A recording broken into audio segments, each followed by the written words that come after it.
시간에는 이제 금에 대해서 알아보도록 하겠습니다.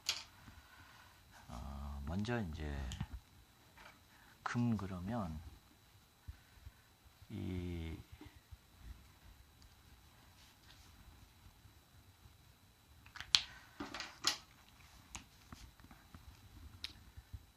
금에는 경금과 신금이 있습니다. 그죠? 신금. 이 금의 속성을 뭐라고 그러냐면 종역이라고 합니다. 종역.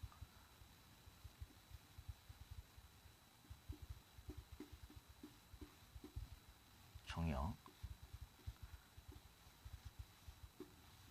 그러니까 따르고 가주격자인데 뭔가 따라서 우리가 변역이라고 그러죠. 그러니까 새로 바뀌는 거를 의미해요. 이건 이제 쫓다. 금이 뭘 쫓느냐? 뭐 단순하게 생각하면 그렇게 뭐 대단한 이치는 아닙니다. 그냥 이 오행 또는 여러 가지 이제 특성이 있는 물질 중에서 금만이 녹여가지고 거푸집에 넣었을 때 그 모양에 쫓는다는 거예요. 물론 잘 쫓아가는 거는 수도 있습니다. 그죠? 수. 물도 어떤 모양에 따라서 자기 형태를 잘 변하잖아요. 지금 그걸 말하는데 금하고는 뭐가 다르냐? 금은 그 모양된 변화된 형태로 새롭게 자기를 변신시킬 수 있다는 거예요. 태어나게 한다는 거죠.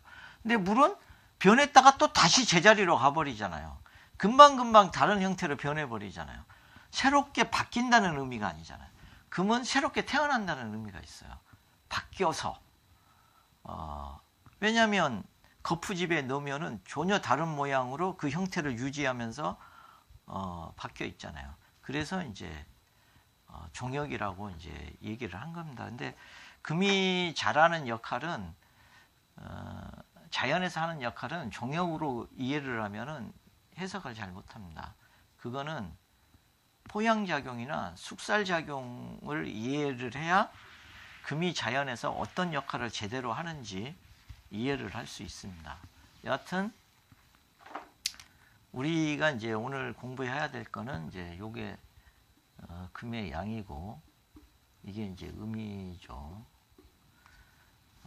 그런데 요 경금의 이제 모양 형태로는 큰 칼로도 보죠. 무쇠, 큰 칼.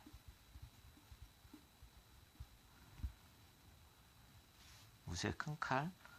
또 뭐 총칼 이런 걸로도 뭐 해석해도 됩니다. 뭐 철강, 금융, 뭐 군인, 경찰. 왜 이제 뭐 철강은 이해가 되는데 왜 군인, 경찰이라고 그러느냐? 이 자체도 이제 무기하고도 관련이 있고, 그리고 칼이라는 거는 기본적으로 철의 역사를 보면 권력 이동하고 아주 밀접합니다. 그러니까 칼은 곧 권력을 상징하죠. 이런 속성이 이제 기본적으로 좀 깔려 있고요. 그리고 이제 경이라는 거는 다시경의 의미가 좀 있어요. 이게 경에는. 그래서 고치다, 계산하다 이런 의미가 있어요. 여기에는. 그래서 경금의 속성이 고전에 보면 이제 이렇게 해석을 합니다. 다시경의 의미가 있기 때문에 경금은 기본적으로 잘못된 거를 다시 바꾸려는 속성이 많아요. 그래서 뭐 경자년, 경금이 들어온 해에 그런 변화가 많습니다. 경자년이면 4.19 혁명이 일어난 시기에 잘못된 걸 이렇게 바꾸잖아요.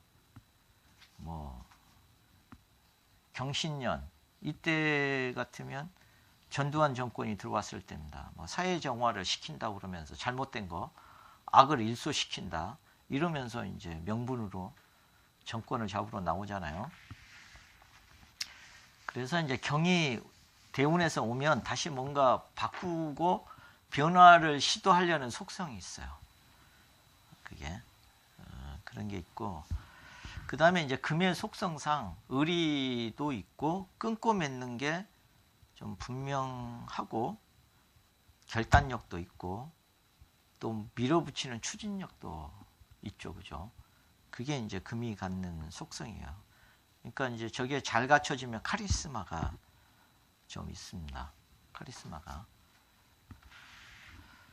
이런 것들이 이제 경금의 속성인데, 그러면은 이 경금이 큰 칼이다 그러면 큰 칼로서 능력을 발휘하기 위한 최적의 환경은 뭐냐? 기본적으로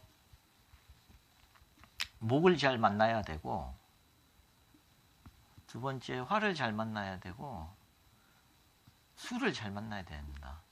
이것들이 기본 베이스로 깔려 있어야 금은 완성도가 높아집니다. 칼이라는 거는 어떻게 설명을 하냐면, 새가 가장 아름답게 완성된 모양이 칼이라고 그래요. 무쇠가. 무쇠. 아까 이제 철강석 이렇게 이제 표현을 했다면, 그러면 이 칼의 완성도가 어떻게 해서 이루어지느냐? 이 세 가지 조합에 의해서 완성도가 이루어져요. 먼저 무쇠가 칼의 강도를 유지하기 위해서는 굉장히 온도가 높아져야 돼요. 기본적으로 이제 한 자연에서는 한 700~800도 이상 높이기가 좀 어렵습니다. 숯이 등장하면서 한 900도 정도, 한 600도에서 700도 정도다 그러면, 숯이 등장하면서 이제 900도, 여기에 풀무질이라는 도구 사용이 가능해져서 이제 1000도 이상을 높여서 철을 재련할 수 있었던 거죠. 근데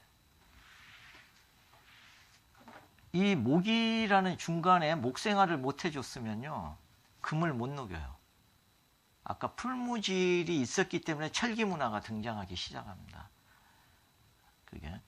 그리고 이 온도가 높여진 화에 의해서 이제 경도를 유지해야 돼요. 그래서 한 몇백 도 되면 철은 고온 수축을 합니다.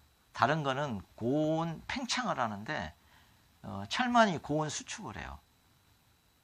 입자들이 질서정연하게 배열이 쫙 돼. 그래서 이제 근데 그 상태를 유지시켜 주는 게 뭐냐? 응고작용을 시키는 수에 의해서 담금질을 시킬 때 그 경도를 유지할 수 있어요. 그러니까 칼이 하나 나오는 데는 목화 수의 조합에 의해서 칼의 완성도가 생기는 거고, 이제 칼의 마지막 완성도는 뭐냐? 손잡이가 있어야 돼요. 손잡이 목이 있어야 이 칼을 또 마음대로 휘두를 거 아니에요. 그죠? 손잡이가 없으면 또 칼을 못 휘두르잖아요. 그러니까 또 이것들이 또 필요한 거예요. 그래서 여기는 큰 칼이니까 기본적으로 손잡이가 좀 커야 돼요. 그래서 갑이 있는 게 좋다 이거죠. 이게. 그리고 이게 도끼다. 도끼로도 이제 비유를 하는데, 도끼다 그러면 도끼가 할 수 있는 일은 양파나 팔을 다듬는 게 아니잖아요. 그죠? 얘가 하는 일은 장작을 쪼개는 거니까 이 갑이 있어야죠. 또 통나무 밑퉁을 또 치는 역할을 하니까 갑이 있어야 도끼의 자기 용도를 다 할 수 있죠. 그렇기 때문에 손잡이가 필요해서도, 칼 같으면 손잡이가 필요한 거고, 도끼 같으면 자기가 쪼갤 갑의 대상물이 있어줘야 돼요. 그래야 도끼가 할 일이 있어요. 갑이 없으면 도끼는 그냥 저기 처마 밑에 우두커니 있어야 됩니다. 그리고 이제 이 칼은 날카로운 도구죠, 그죠? 그래서 언제든지 베일 수 있는 위험성이 노출되어 있잖아요. 그래서 그거에 벗어나기 위해서는 어떻게 해야 되느냐? 화라는 통제를 받아야 돼, 통제. 화가 없으면, 그러니까 화가 있으면 안전한 칼집 속에 보호가 되어 있는 거나 똑같은 거죠. 통제가 되고 있는 거죠. 근데 화가 없으면 이 칼이 막 춤을 춥니다. 그러면은 자기도 다칠 수 있고 남도 다치게 할 수도 있어요. 통제를 받지 않는 칼이 되기 때문에. 그렇기 때문에 통제를 위해서도 화가 필요하고 또 그 칼이 또 더 빛나게 해주는 역할이 또 화잖아요. 그래서 또 빛나게 하기 위해서 빛나는 역할을 해주는 것도 화가 된다는 거예요. 근데 그 중에서도 병화가 그 역할을 잘해요. 병화로 비춰줄 때 경금은 기본적으로 경금이라는 게 권력의 속성이 있다고 그랬죠. 그죠?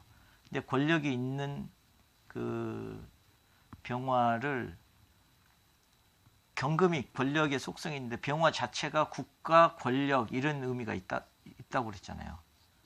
그렇기 때문에 이 경금의 그 권력의 속성을 더 얘가 배가시켜주는 거예요. 권력 쪽의 명예를 더 높여주는 거죠, 병화가. 이제 정화는 이제 그보다 좀 약해요.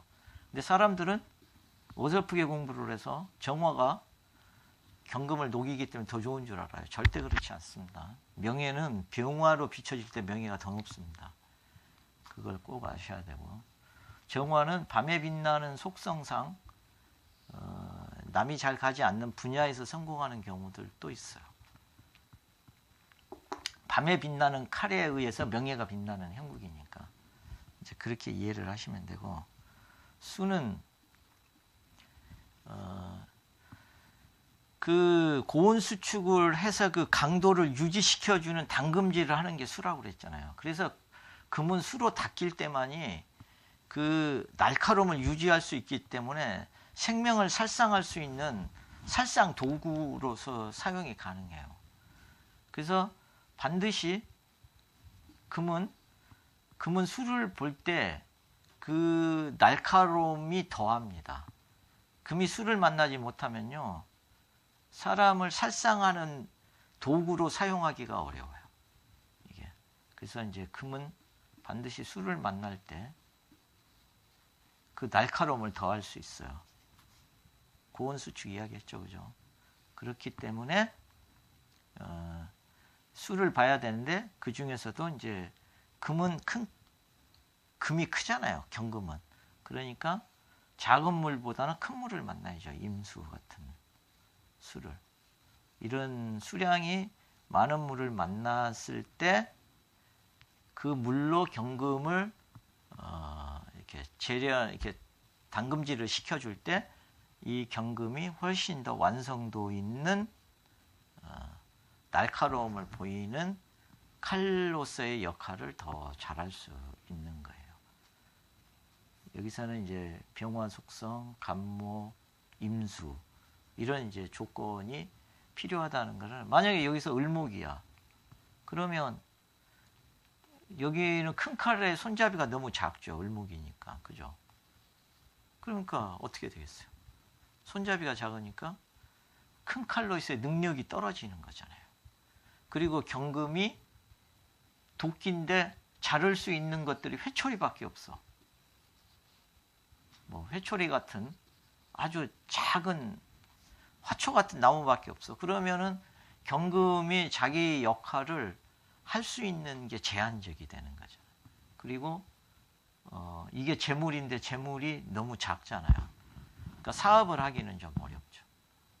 또 큰 칼로서 위용을 발휘할 수 없기 때문에 리더가 되기 좀 어렵다. 이렇게 이제 설명을 할 수 있는 거죠. 그러면 이제 이번 시간에는 이제 경금에 대해서 이야기를 했다면, 이제 다음 시간에는 또 신금과 대비를 해서 경금이랑 조합을 이렇게 알아보도록 하겠습니다.